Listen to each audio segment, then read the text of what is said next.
Good afternoon, everybody. It is Jeannie Fisher, a certified financial planner and senior 401k advisor with Argy. And today we are talking about shopping for that retirement plan advisor. So we've done a video about why you need one, and now we're going to talk about how you find one. Now, the Fidelity Plan Sponsor Survey from 2018 found that 22% of you will be looking to replace your advisor this year.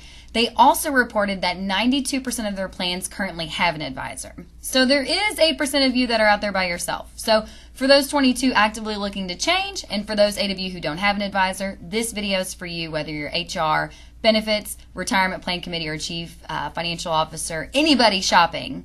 Let's get shopping. So a couple of tips right from the very beginning. First off, don't confuse your 401k advisor with your platform, okay? These are two separate things, and I actually recommend that you separate them when you're going through the hiring process, okay? Hire your advisor first, even if you're considering doing a clean sweep in the entire plan. Those specialist teams who work in this industry will most likely price the RFP services for the platform into their consulting fees. So you might as well hire your advisor and get that person on the side of the table with you so that they can help you actually issue the platform RFP.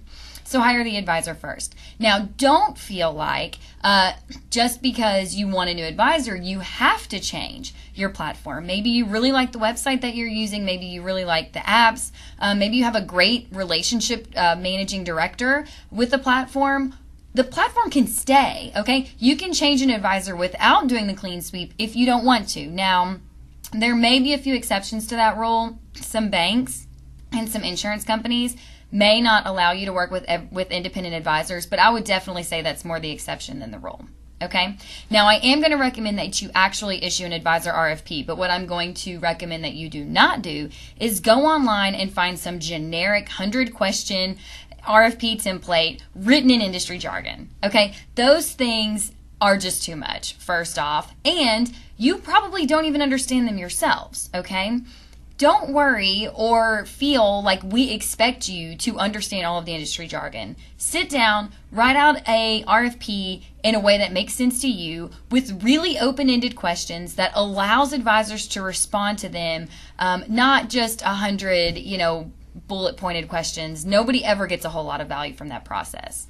The other tip I recommend is that you absolutely give each advisory team that you're sending the RFP to the opportunity to have about a 1-hour discussion with you, okay? We can't respond to these things cold. It's actually a really custom industry. I know for us, we provide plan sponsor services, we provide plan participant services. Obviously, there's a scope there in each of those categories, so our pricing can vary quite a bit depending upon what you, the client, is looking for. So if you want really meaningful responses to your RFP, don't make us respond to them cold. Give us a little bit of your time to flesh out some of those questions. I am going to recommend that you have some time set aside beforehand with your team itself to talk through what you are prioritizing. Okay, this will not be the first time that the HR and the CFO disagree.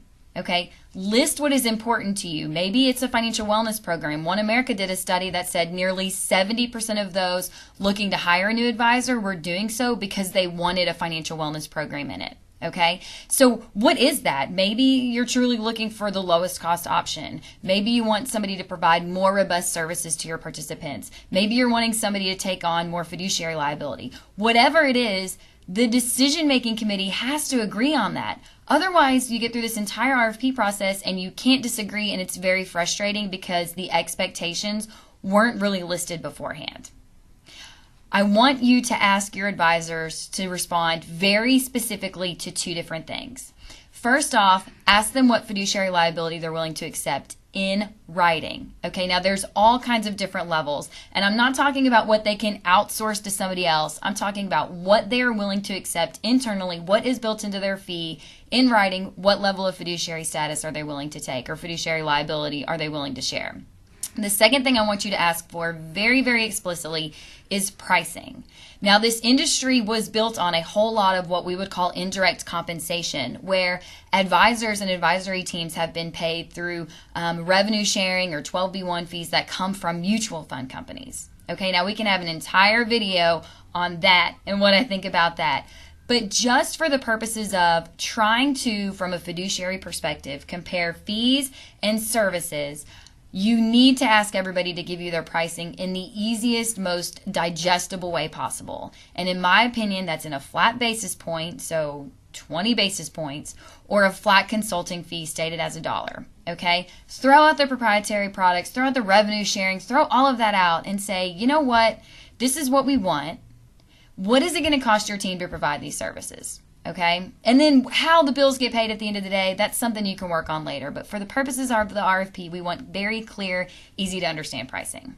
Now, the last thing I'm going to say, of course I'm going to say it, you have to find a specialist in this industry, okay? I've said it over and over again. It's its own animal. But here's where I'm finding the disconnect.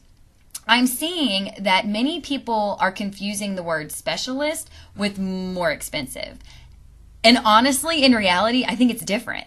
Those of us who specialize in this industry have processes built, and we know how to provide very robust, very comprehensive services in an efficient way, because it's what we do all day, every day. So don't feel like if you go out there and you go after what is identified as a really good 401k team, like you're going to be paying a whole lot more money for that. I would argue in a lot of instances they might actually come in at a better rate. Again, just because this is their business model, they know how to service it in an efficient way.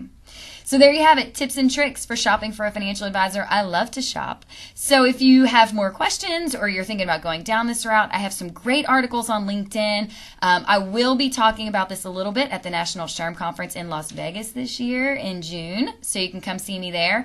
But, send me an email, and I'm happy to help in any way that I can. Thank you so much, guys. We hope that you all have a great week, and I am pretty sure we'll be back with a video soon.